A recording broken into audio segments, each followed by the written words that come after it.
Hey folks, today I'm going to do a video review of Drew Hayes' Poison Elves, Requiem for an Elf, which is volume 1 of the series. Now, this series has been reprinted multiple times with different covers from different publishers.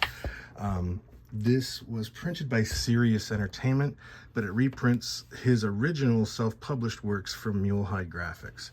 Now, you can see that this copy has some wear. I've had this one for a long time. It's been through a lot.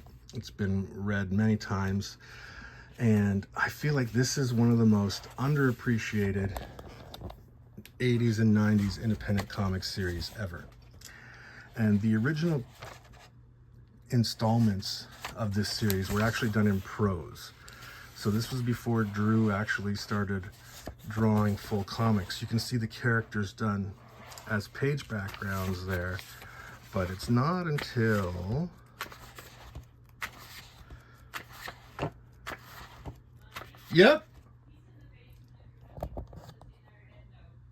okay. Sorry for that interruption. You know, there's it's a house full of people here, and anyway, but then we get to, I think it's the second or third installment where we've moved into the graphic novel format, and this is where it really shines. Now, I don't know if he didn't have time before or he didn't think that his art was good enough, but thank God he started drawing it. Not that I didn't enjoy the writing and the prose in the beginning, but I just find the art so like detailed and yet simplistic.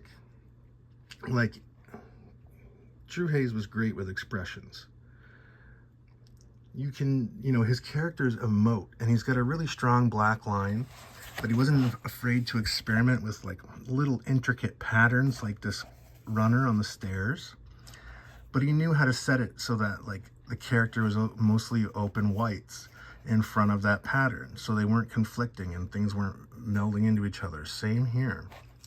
And keep in mind, folks, this is before you could do all this with computers. So this is all hand-drawn with pen and ink. And I mean, if you're not familiar with Poison Elves, it's a fantasy series. It takes place in some sort of an alternate reality where elves exist, and it's medieval times, and the main character's name is Lucifer, and he's essentially a bounty hunter slash assassin mercenary that lives in this crazy fantasy world that has witches and all manner of things. But he also is slightly crazy, and he has what may be an imaginary split personality per se, or some sort of possessing spirit. And he talks to the audience. You know, this is way before Deadpool. This is before they were doing it in She-Hulk too, I'm pretty sure. And I could be wrong about that. But, you know, he breaks the fourth wall. He has references to modern pop culture, which none of the characters understand because it's literally from a world that they are not familiar with. And I just remember it having a lot of impact on me when I was younger, when I first discovered these comics, just for the fact that it is so different and unexpected.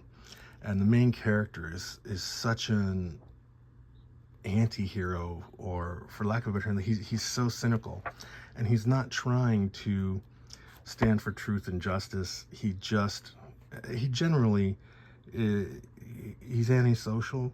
He doesn't want to be pulled into these interactions or adventures that he is, or be involved at all in the lives of the supporting cast, who continually kind of run to him for help when he doesn't want to be anyone's savior. I don't even think I'm doing it justice. And that's the biggest thing, is I really do admire the work of Drew Hayes. I really admire his line work. Like, look at the textures on the curtain there. And this is all hand lettered too. I couldn't do this. I can't hand letter to save my life. I mean, I could do it, but you wouldn't be able to read it. And so I thank God for technology and the fact that I can do my lettering on a computer. Now, as I said, this is an old one, and I don't want to handle it too much because the spine is already cracking apart. I'm afraid that pages are going to slip out. I don't want to do anything to make this a lower grade than it already is. As I said, it's already damaged. There's some creases. It's a beat up copy, but it is available on my store as part of a lot with 2 other volumes of the Poison Elves collection. And if this is your kind of thing, it's not the same storytelling as The Crow, but I find the artwork in some ways similar to the original James O'Barr artwork from The Crow. It has comparisons in visual thematic style, even though the storytelling is completely different. So if you haven't seen this before, now you have. If you want to get a brand spanking fancy new near mint copy, you might want to look around on eBay or somewhere else for it. These are hard to find. You don't see them often, but you can get a 3-volume set on my eBay page right now if you'd like. This is part of it, and that's linked from mikegagno.ca. That's my creative website. You can get the link in the description below this video. But just one of my favorite black and white independent comic series.